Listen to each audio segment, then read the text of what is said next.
So that's the exception to the rule. But that's really good to know. So then could a person, in your opinion, could a person work, let's say, 10 hours a week and make, I don't, how many files would you say a person could do in like 10 hours a week? That's a good question.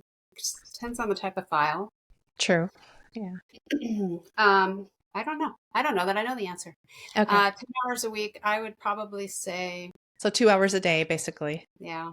I mean, honestly, there's some files that you're not touching in a day. I mean, you touch it, you look at it, make sure you don't need to do anything, but then you move on. So you could Okay. have 10 files and work them for 3 hours in a day, probably. Okay. But, but then there's going to be the ones that you have a lot of things going on and you have a full Okay. day of calling or emailing but Yeah. So that's hard to quantify then. It's hard to it call. is Okay. it is for me.